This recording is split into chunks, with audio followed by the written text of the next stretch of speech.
Começou? Boa noite, quinta-feira, Brasília, 19 horas. Mais uma live. Vai ser bastante curta hoje, estou sem ninguém do meu lado aqui. E dar algumas informações. A semana bastante complicada, né? Muitas coisas aconteceram. Mas vamos lá.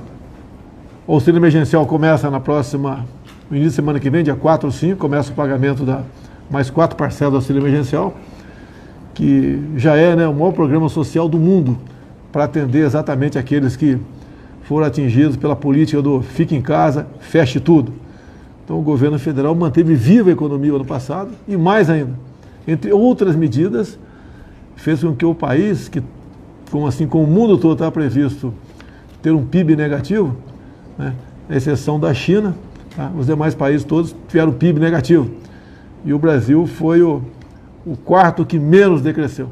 Então, obviamente, fruto de vários programas do governo, voltado para o emprego. Nos preocupamos sim com a vida. As medidas contra a vacina começaram a ser tomadas lá atrás. Muita gente nega isso aí, é negacionista, vamos assim dizer, né? Mas a verdade é que hoje em dia, graças ao trabalho do ministro Pazuello, hoje em dia temos condições de dizer que até o final do ano teremos por volta de 500 milhões de doses de vacina no Brasil. Ontem, se não me engano, ontem passamos a marca de 500 mil doses aplicadas. Falta, em parte, né, na ponta da linha, a prefeitura, o Estado, informar para a saúde a relação daqueles que receberam vacina. Isso está sendo ultimado para que esse número seja atualizado com mais velocidade. Também, a gente falando em economia, o governo federal, via Ministério da Economia, anunciou o diferimento, o atraso da contribuição para o Simples Nacional por 3 meses. Isso o governo abre mão desses 3 meses de receber 27 bilhões, mas, né, em contrapartida, depois do fim do 3º mês, no 4º, vai ter 6 meses para pagar o que deixou de receber. A gente espera que até lá a economia volte, tá? E as políticas de lockdown sejam atenuadas ou extintas, é o que a gente espera. O BEM, que é um benefício emergencial também, que permite acordos entre patrões e empregados, está na iminência de sair, ser publicado, e vai atingir diretamente 11 milhões de pessoas que poderão fazer acordo com seus patrões, né, fazendo com que seus empregos sejam mantidos. O Pronamp também está na reta final, que é um programa nacional de apoio às microempresas, empresas de pequeno porte, que nasceu lá com o senador Jorginho Melo, Santa Catarina, está em vias de ser publicado também. E assim sendo, vai ajudar diretamente a grande parte daquele pessoal que trabalha em restaurantes, hotéis, que com essa política de fica em casa, tirou-lhes o emprego. Outra coisa, o orçamento está previsto para ser votado hoje, caso seja votado hoje, nos próximos dias nós vamos antecipar o pagamento do 13º salário, a primeira parcela do pagamento do 13º salário dos aposentados e pensionistas do INSS. A imprensa publicou hoje, né? Até fiquei muito surpreso, uma fala da Angela Merkel falando sobre o cancelamento de um lockdown previsto para a Semana Santa, isso mesmo. E ali, tá, ela fez ali uma meia-culpa, tá, e falou que foi um erro. Quem falou foi ela, isso eu estou lendo que está nos jornais, que já tem um jornal aí, como eu falei isso ontem no cercadinho aqui, que eu estaria mentindo. Então, se eu estou mentindo é porque eu estou lendo todos os jornais, né? Os jornais erram, e muito, né? Mas aqui, nesse caso, nós conferimos aqui com o tradutor, né? Realmente, ela falou tudo isso aqui. E alguns jornais disseram que ela teve 4 minutos de história, né? Cada jornal fez uma referência a ela sobre esse meia-culpa dela, esse cancelamento do lockdown por ocasião da Semana Santa. E diz, entre aspas, aqui Angela Merkel, né, peço perdão a todos os cidadãos e a todos os habitantes da cidade. Outro jornal escreveu que esse gesto demonstra a capacidade de uma autorreflexão, que gostaríamos de ver também em outros políticos do mundo, com uma exceção pelo menos, né? Uma exceção pelo menos. Diz também aqui que o lockdown causou danos irreversíveis à sociedade. Chegou a hora de falarmos em indenizações. A pessoa, se isso vem para o Brasil? Vamos lá. O governo continua trabalhando, né? Você lembra um tempo atrás, há 2, 3 meses, fomos acusados, né, que não tínhamos um planejamento sobre seringas, que iria faltar seringa no Brasil, faltava planejamento, faltava gestão, um ataque ali de 3, 4 dias em cima do Ministério da Saúde, em cima de mim, obviamente, que não teríamos seringa. E vocês sabem que começou a vacinação e não se tem notícia em lugar nenhum do país que esteja faltando seringa. Esse o governo se preparou e a imprensa resolveu, né, desgastar a gente, mentindo, sim, quase que de maneira unânime, no tocante à questão de seringas. A mesma coisa agora, a questão de kit de intubação. Tomamos providências, fizemos contato com várias empresas, entre a Cristália, a Eurofarma, a União Química, para buscar aí o material, então, usado, os insumos, né, para fazer a intubação. A gente espera, obviamente, que seja suficiente.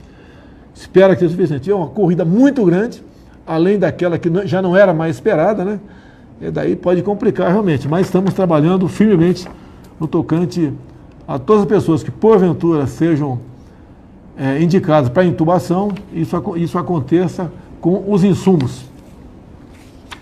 O governo também coordena várias ações, certo? As ações coordenadas agora, a questão de ter ouvido muito na imprensa falar sobre cilindros de oxigênio. Então até amanhã começou uma operação dia 22, e segunda-feira, e amanhã se encerra. De modo que chegarão 400 cilindros em Rondônia, 240 no Acre, 160 no Rio Grande do Norte, 100 no Ceará e 100 na região sul. Bem como, né, a Força Aérea transportou 550 cilindros de oxigênio líquido de Belém para Macapá. Então as Forças Armadas, como sempre, trabalhando. No último sábado, estive na comunidade conhecida como Chaparral, aqui em Taguatinga. Então a imprensa não foi atrás, driblamos a imprensa aqui, porque se fosse, só ia publicar o que não interessava, né? E não o que eu fui fazer lá. Eu fui lá, como já fiz várias vezes da minha vida toda, como deputado muitas vezes, eu fui em 4 residências de pessoas da comunidade. A história é triste, né? Fui em 4, se fosse em 10, 20, 30, a história seria semelhante. Numa das casas, uma geladeira tinha um chuchu dentro dela, mais nada. Na outra, uma senhora que, manicure, falou que era obrigada a ficar em casa. E tinha um ganho médio de R$3.000 pelo trabalho dela. Zerou. 0. Outra, que estava também em outra casa, trabalhava numa franquia, juntamente mais 9 pessoas perderam o emprego. Então as pessoas estão numa situação bastante complicada, tá? A alimentação praticamente acabou. Isso se reflete em muita comunidade, onde vive muita gente da informalidade, e a informalidade foi aquela mais atingida com a política do fica em casa, a economia a gente vê depois. Vimos na televisão um apelo do prefeito de Aparecida, que a cidade, em grande parte, a sua economia vem dos fiéis que visitam lá a igreja lá, a Basílica, e isso aí praticamente zerou essa atividade lá. Então ouvimos o prefeito falando que a cidade, além daquele pessoal mais humilde, né, a pessoal classe média também, que tinha comércio, etc., que a ordem de fechar vinha do governador e não do prefeito, acabou então muita gente jogado quase que a miséria lá. Bem, esse assunto chegou ao conhecimento do coronel da Polícia Militar, Melo Araújo, que atualmente é o presidente lá da CEAGESP em São Paulo, você deve conhecer, né? Colocamos lá. É um coronel que recém comandou a rota em São Paulo, e a CEAGESP precisava de alguém de pulso lá dentro para realmente combater primeiramente os ilícitos. Ele fez rapidamente, poucos dias resolveu isso, e ele se revelou um bom gestor também, vai continuar lá enquanto for presidente da República, e teve mais uma iniciativa, né? Quase que diariamente tem distribuição de alimentos na CEAGESP. Mais uma iniciativa dele, juntamente com os conveniados, eu não sei o certo aqui, mas em torno de 70 toneladas de alimentos, foi recolhido e o comboio partiu essa madrugada para Aparecida. Então, entre hoje e amanhã, haverá distribuição de cesta básica, hortifruti, né, uma série de alimentos mais variados possíveis para a população de Guaratinguetá. Então, eu agradeço muito, Guaratinguetá não, Aparecida, agradeço o Coronel Melaújo, o pessoal da CEAGESP, né, caminhões do Exército Brasileiro também foram utilizados para esse deslocamento. Agora, a economia, se parar, pessoal, se a política de feche tudo, né, de forma radical, continuar, a gente não sabe onde vai parar o nosso Brasil aí. Então, na favela Chaparral, na comunidade Chaparral, vimos os problemas lá. E eu gostaria que governadores, prefeitos, né, alguns devem fazer, com toda certeza, mas que a grande parte, a maioria, fosse visitar essas pessoas para ver como eles estão vivendo. Que nós aqui, eu, por exemplo, eu sou um caso diferente, o presidente da República é diferente, tá? Mas um servidor público que trabalha na prefeitura, no Estado, ou aqui no Executivo, aí ficar em casa com um salário pingando todo mês, não tem problema nenhum. Agora, se fosse ficar em casa sem salário, daí, obviamente, essas pessoas, esses chefes executivos, seriam pressionados pelos respectivos servidores. E, com toda certeza, a medida seria diferente. Deixo bem claro, nós queremos combater o vírus. Lá atrás, quando tínhamos ainda o Mandetta, como ministro da Saúde, o protocolo dele era o seguinte: fique em casa, quando sentir falta de ar, vá para o hospital. E eu questionei na época ele, né? Vai para o hospital para fazer o quê? Que eu não sabia. Para ser entubado. Tá? Então essa política, no meu entender, não é certa. O que deve acontecer no primeiro momento, quem sentir qualquer sintoma que possa ser Covid, procure a unidade básica de saúde, um hospital e converse com o seu médico para ver o que ele vai receitar para você. Não tem um medicamento certo para isso ainda, de forma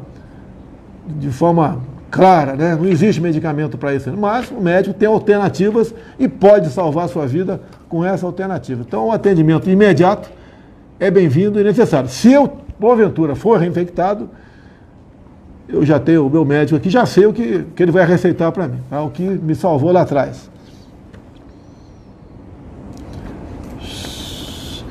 Uma coisa importante também tratada no dia de hoje, né?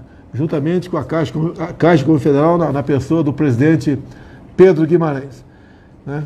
É uma sugestão que veio do ex-deputado federal Toninho Pinheiro e do seu filho Pinheirinho, de Minas Gerais. Nós levamos esse pleito aqui há 2 semanas para o presidente da Caixa, e ele tomou uma decisão que realmente beneficia a Santa Casa. Primeiro, diminuiu os juros de quem tem empréstimo junto à Caixa Econômica Federal, e também criou uma nova linha de crédito, com carência de 6 meses, com juros bastante baixos, né?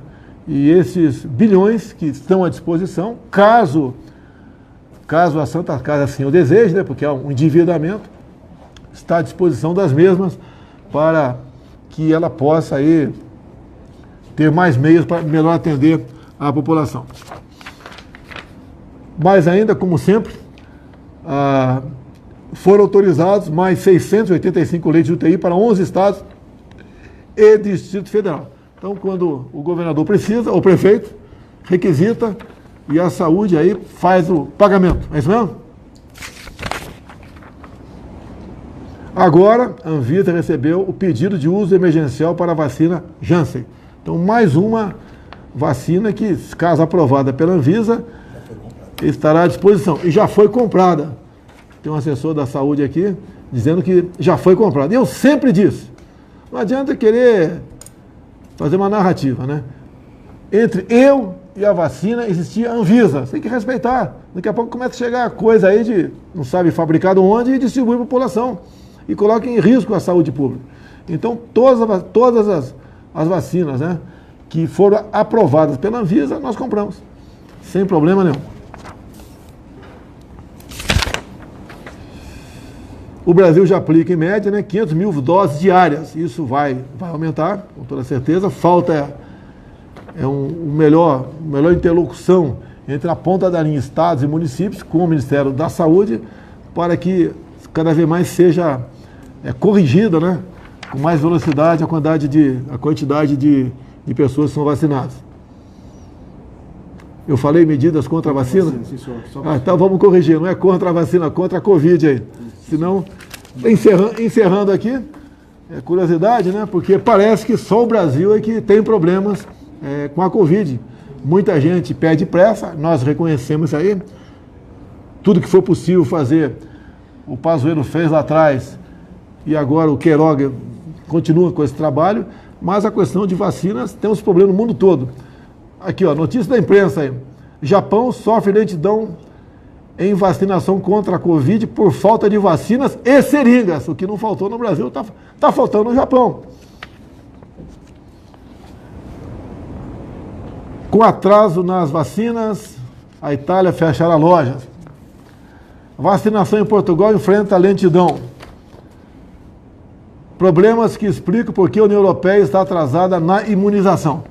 Então, problemas vários países têm, tá? Não é uma exclusividade do Brasil, que não é atraso, né? É a quantidade de vacina. O mundo todo quer. Alguns acham que comprar vacina é pegar um avião aqui lá fora e botar para dentro e trazer para cá. Não é assim, não tem vacina dessa forma disponível no mercado. Isso vem de projetos, de acordos que fizemos lá atrás, e estão chegando aqui agora. Estamos fabricando no Brasil, se não me engano, 5 milhões por semana de doses, né? Não, mais. São... Quantos por semana? Não, mas 5 milhões, pouco mais de 5 milhões, só lá na Fiocruz. E Butantan, mais 5 também Butantan. Então vai chegar a 10 milhões por semana, aproximadamente 10 milhões de doses por semana. E daqui a 3 meses, aproximadamente, o Brasil deve começar a fabricar a vacina do Brasil. A fabricar desde o início dela, né? O IFA, tudo dela. Isso é fruto de uma medida provisória de 2 bilhões de reais, que foi assinada por mim em setembro do ano passado. Então, em setembro do ano passado, né, Pazuello já era ministro? Já. Assinou a medida provisória, eu assinei a medida provisória, de modo que o Brasil, então, se preparasse para ter o IFA próprio e nós dominarmos toda a cadeia de produção das vacinas do Brasil. Então, a previsão daqui a uns 3 meses, nós... Maio, 2 meses? Eu vou dar 3 meses para dar um prazo aí. Então, daqui a 2, 3 meses, a previsão é nós começarmos a fabricar a vacina nossa no Brasil. Vantagem, com variação de cepa, você pode rapidamente alterar um pouquinho a vacina e atacar essa nova cepa, né? De forma mais direta, vamos assim dizer. Então, o Brasil será, se não me engano, o 5º país. Hoje é o 5º país que fabrica. Tá? O 5º país que vai ter a capacidade de fabricar completamente ali uma vacina própria. Obviamente, poderemos lá na frente, depois de vacinar toda a população, nós começarmos a exportar vacina. Ok? No mais aí, pessoal, mais uma coisa? Pode encerrar aqui?